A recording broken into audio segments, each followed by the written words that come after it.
سنو، کیا تم جانتے ہو دعاؤں میں سارا کھیل یقین کا ہے۔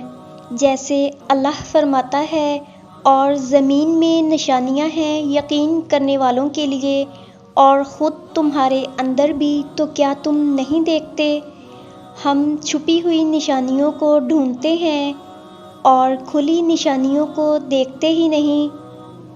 ہم روز دن میں کتنی ایسی نشانیاں اگنور کر دیتے ہیں جو اللہ کی طرف سے اشارہ بن کر آتی ہیں۔ سب سے پہلی نشانی سورج کا نکلنا ہے۔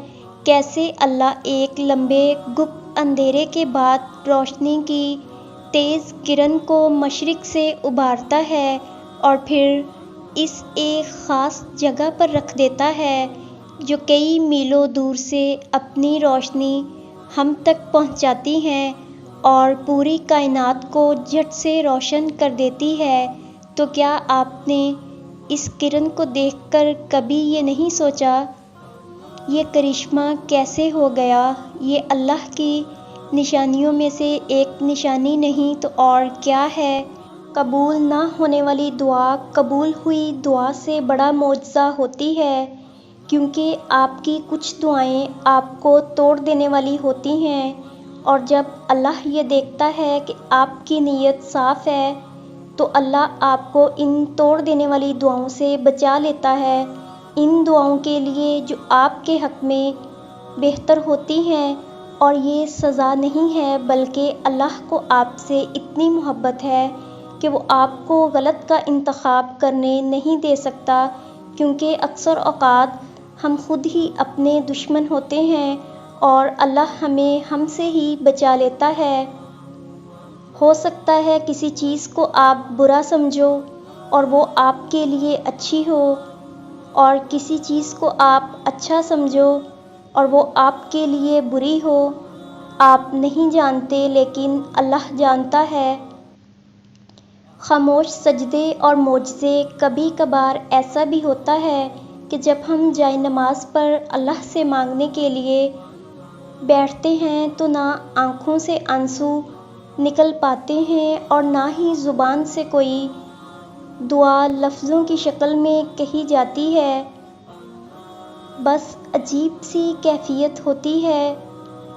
دل تو تب چیخ چیخ کر کہہ رہا ہوتا ہے کہ یا اللہ، اب آپ کے کن کی ضرورت ہے، لیکن لب اس درد کو بیان کرنے سے قاصر ہوتے ہیں، اور پتہ ہے اس لمحے تمہاری اللہ سے نہیں بلکہ تمہارے دل کی اللہ سے گفتگو ہوتی ہے۔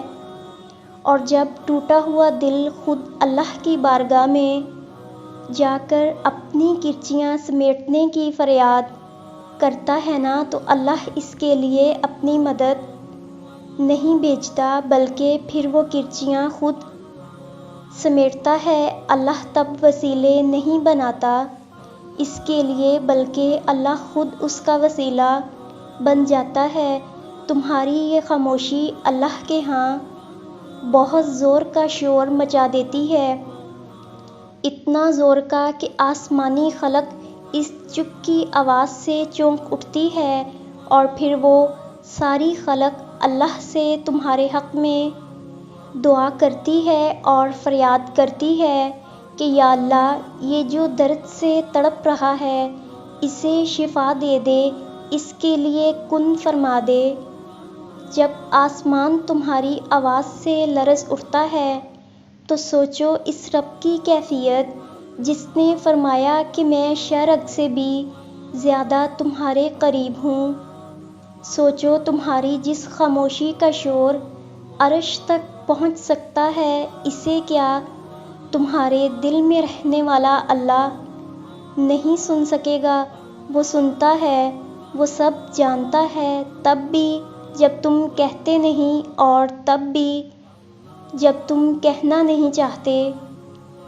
وہ دھڑکن ہے اور وہ دھڑکنوں کی ہی سنتا ہے، پھر ایسے معجزے کرتا ہے کہ دل پھر سے جی اٹھتے ہیں، دھڑکنیں پھر سے بحال ہو جاتی ہیں اور ویران آنکھیں شکر سے بھر جاتی ہیں، پھر کرچیاں بھی سمٹ جاتی ہیں اور شفا بھی مل جاتی ہے۔ اور آخر میں وہ تمام لوگ جو دعا کے طلبگار ہیں، میں ان کے لیے بہت دل سے دعا گو ہوں کہ اللہ آپ کی تمام تکلیفوں کو دور کر کے خوشیاں آپ کا مقدر کر دے اور آپ کی مانگی ہر دعا پر کن فرما دے۔ آمین۔